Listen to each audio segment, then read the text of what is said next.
Hi, Radioheads. This is Elle Mann here with Sarah Humphreys, an author of 6 books who got published at 16. So, if you're in your 30s or 40s and you're whining about not being published, talk to Sarah Humphreys. How did you get published at 16?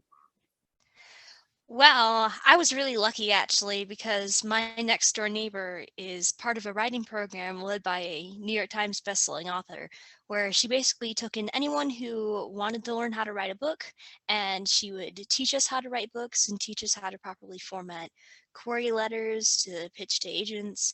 And it was this huge process, and we had to write a book in 6 months.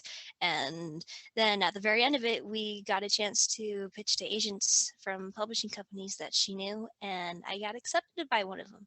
That's great. So, for anyone who's listening, is this person still available as a resource to teach how to write books? Yeah, her name is Angie Fenimore, and her program is called the Calliope Inner Circle. Very cool. Very cool. So I don't know. I can't help. Do you believe in fate? Do you think that maybe you were fated to live next door to this person? Or Yeah, maybe. maybe? I've just always wanted to be published and learn how to write books, and yeah, so it was really nice that I had that opportunity, and I was able to be formally taught, and Mhm. it was cool. Super cool. I'm sure your parents are proud, right? Oh yeah, my dad actually went through the program with me, and he wrote his own story, so it was really fun being with him, and I had a So great time. so I told you I was going to ask questions that you sent, but I also said I was going to see what comes to mind. Okay, I am a big fan of doubles tennis, and I just call a lot of things doubles tennis. Doing a show with a partner, like we're doing a dialogue, this feels more like doubles tennis and singles because you got a partner. And also, I've been teaching fitness for several years. If you have a partner, a lot of times people are more likely to stick with their workout plan, their eating plan. If they're meal prepping with someone, they're eating with someone. So you had your dad going through this program. Do you think that helped you to stay on course and stick with it, to have a little bit of a support or a lot of support by your dad? Oh, yes, definitely. I would not have made it if it hadn't been for my dad because I had to go through classes while I was Mhm, doing high school, mhm. and I had to go on Zoom calls talking to the other students that were at least 2 decades older than me. Wow. So whenever I was like, "No, Dad, I don't want to do my assignment today," he was like, "Come on, we have to. I'll watch a Marvel movie with you." Like Oh, he was just really fun and supportive. you might have dropped out if it wasn't for your dad. Yeah, maybe. It was awful. I did not wanna write a book in 6 months. Yeah, that's really fast, 6 months, but it shows that it can be done 6 months if you, I mean, how many hours would you say you worked on the book per day or per week? Do you Like, remember? 2 hours a day. The 2 hours a day, and then maybe in 6 months you could have a book with the right team on your side. Yes, get someone to motivate you. Okay, that's really cool. So, what were your obstacles to overcome in order to get nationally published? Well, going through the program itself, that was art. And then the day when we had to pitch our manuscripts to all of these publishers over Zoom, and we were all crowded in the house, and we had to like sit in lines, and then we went in, had the 2 minutes with the publisher, and then we went Mhm. back out and sat down and waited for like 3 more hours, and then we would go in for another publisher. It was a very stressful day. My dad had to go out and get me cafe What do you because I get? wasn't gonna make it. Coffee, you said? Cafe, sorry, not coffee. Cafe Rio. It's one of my favorite restaurants. So Oh, oh. So what did he give you from I got Cafeteria? tacos. Tacos. Oh, tacos help to sustain you. Yeah. Okay, okay. See, I have grapefruit and oranges next to me, and a half decaf full concoction of coffee and Cafix, which tastes like coffee. It's because I love it. It helps me. All right. So, personal question. Maybe this would help other people too. A lot of people suffer from writer's block, or perhaps they bring it onto themselves. I know, I definitely know there's certain foods or people I'm around or exercises I do that can make me more creative and just more able to do what we're doing now and prepare just a simple setup and be productive. And then there's certain foods like peanut butter, eating bowls and bowls of rice or pizza. Pizza will throw me off course. Are there certain things that you find make you more creative, more in the flow, more energetic? Are there some things that seem to shut you down? I eat popcorn a lot. Right? I don't know why, but whenever I eat popcorn, I like feel really comfy and I'm like, okay, I'm in my safe spot. I can keep writing. So I usually have popcorn next to me. I eat too much. It's bad. But that's a food that I know gets me into like a comfy creative mode, I guess. Yeah, so popcorn gets me in a comfy state, but I will tell you, and other clients of mine have confirmed this, waking up the next day, if I eat more than like 2 or 3 handfuls of popcorn, I'll wake up with a brain fog or I'll need to sleep more. And I find that my speech is slower. And a lot of people have said this, but while I'm in the mix, it's nice to crunch on something, see with that tension. Maybe the popcorn's like a crunching thing. So comfort Yeah, foods. chips too. I love chips. So like while you're writing, are there any things you eat while you're writing or those Well, two? just any snack that I can find that I can chew on, like cereal, chips, popcorn, cookies, anything While really you're that is not healthy for you. okay. Okay. All right. So let's see. What's your favorite part of writing? What do you think is the most, is it being done with it? Is it the process? Is it the excitement before, or do you like the whole thing? Well, being done with it is definitely a very awesome feeling I to love it. finally I just love being done. accomplish. Uh, but I really do like the first little bit where I'm like, hey, I have an idea for something and it's really cool and I'm excited about this and let's make up all these characters and their personalities and what the world is going to be like and what type of magic we're going to have. So the initial planning stages are usually really fun because I can just be Mhm. creative and weird. So you're really into fantasy. So one of my theories on fantasy and just escapism in general, the beginning of the pandemic was a really scary time for people. Now, a lot of people aren't afraid at all. Some people are still living in fear. It is still a very strange time. There's a lot of fighting on the internet, not necessarily in my home, no way. But do you find that writing fantasy or reading fantasy helps to bring you out of scary times if you're experiencing any?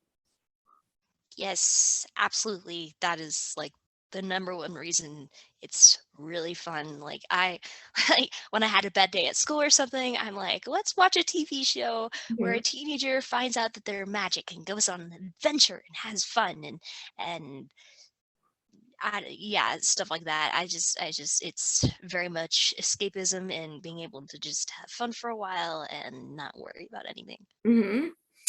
Okay, so I think and speak a lot about sacrifice. So for me, we don't know each other too well. I have a health guidebook. I train clients. Everything's part-time now, but there's training, got to maintain the gym. There's stand-up. You have to have your stand-up material. There's 2 movies I'm shooting next month, and there's a live show. That's just some things. So there's a lot of preparation that goes into the looks, the memorizing, the pre-production, and there's a lot of work that goes into writing a book and producing the book and also marketing the book. Um, are there certain behaviors or activities that you sacrifice? Like I pretty much don't go out to dinner with people. I don't celebrate birthdays really. I don't wish anyone happy birthday. I'll just be nice to them year round. There's happy hours, drinking alcohol. I don't do. There's a lot of things I don't do because they say, okay, this is not fitting into the big picture of my goals. So there's certain things that you've said, okay, I'm not doing this because I need to create time for your goals, your writing goals. Yeah, I think I need to stop watching TV. Okay. Like I I haven't really stopped. I've just tried to decrease the amount that I watch because I really do kind of have a TV addiction and a sugar addiction. You get addicted to a lot of stuff when you're a creative person. Yeah, yeah. I think even if you're not, I think the body is programmed to some type of addiction. And I think we're all going to be addicted. This is Scott Adams just said this recently. We're all going to be addicted to something. That's my mindset too. So pick healthy addictions, pick addictions that kind of can love you back. Like I'll love certain foods I make. I make this vegetable bread called Grinch bread, my boyfriend calls it. And it's delicious. I crave it. It makes me happy, but it honors my body as well, or making a film. I'm kind of addicted to making films, but it honors me. But TV and sugar, back when I was in my teens and 20s, those were some life ruining addictions. I got to say though, it really ruined many days of my life, the TV and the sugar. So you got to keep those under control and maybe find other things I heard this a long time ago, make your visions stronger than your addiction. So let's say you have something that's so exciting, or 10 things that are so exciting. I'll try to make those things or put them on my calendar that they overpower any type of cookie or honey roasted peanut or sugar, Oreo. Sorry, no offense to Oreos, addiction. And then I'll say, okay, you have all these things. Get excited for that. And you can put the cookie down, as Arnold said. Put the cookie down, because those things, listen, those can be very serious addictions. So we're almost at the end. We've been doing like 13 minutes or so. Let's see. How do you create characters that people love and hate? Well, when you create a character, I think I start most with try and give them a motivation, like a motivation that people will relate to, sympathize with, understand. Like I have a character whose entire motivation is just to help her sister or something because her sister is very sick and she needs to help her, and so having like a motivation that is very strong and very human like, a reader invests automatically with that. Mhm. Sometimes it's just really fun to give your characters like cute little quirks, like, oh, this person really likes the scarf that his brother gave him, or this person is really nerdy about this type of thing. It's just these random little details that make them more relatable, normal, I guess. You're trying to make a human being. It's Mhm. kind of hard.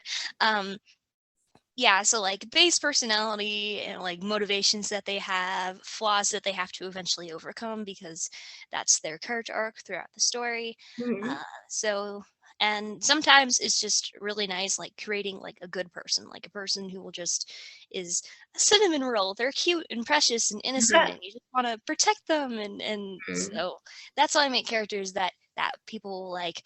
Characters that people hate are easy because all you need to do is make someone invested into the cinnamon roll, sweet, innocent main character, and then have another character directly hurt or just make that other character's life awful, bring up their flaws, stuff like that. So if a character is really mean to another character that you really like, then you automatically hate that other person. Or Right. just make them it's it's easier to make a character that readers hate than to make a character that readers love, because if a character kills a whole lot of people, well, naturally you're going to hate that character because they're doing bad things that hurt Mm. others. So So let's see. Final questions. What authors are your inspirations? I don't know how many authors you would know because Okay. you typically like The read audience one. might. Yeah, okay. Let's see. I really like Brandon Sanderson. Okay. Uh, yeah, he's written Skyward, the Stormlight Archives, Steelheart, Mistborn. He's written a whole lot of very popular fantasy series, and his world building is really good. So I always try to um, see what his tricks are and the magic that he creates. I really like that. Um, I really like Rick. I don't know how to pronounce his last name. Dang it! I really should find out. Rick Riordan or something like that. Mhm. He wrote Percy Jackson, and I really like Percy Jackson because I love mythology and culture and like a pantheon of gods type story, and that's fun. So those are some authors that I really like. Any plans to put your books on tape?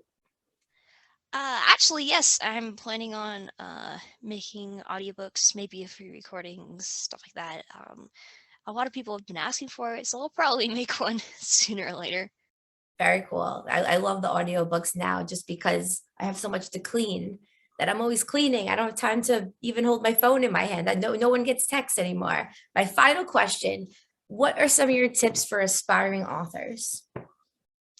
Uh, well, maybe what you said to you always need to just find time to write, and so if Mhm. you like writing, then maybe you should clear out other stuff in your life that maybe is not healthy or a little less important than um, a hobby for writing. You just need to finish something. That's all you need to do. If you at least finish a manuscript or short story or anything, you are better than 90% of the writers out there, because no writer True. finishes anything.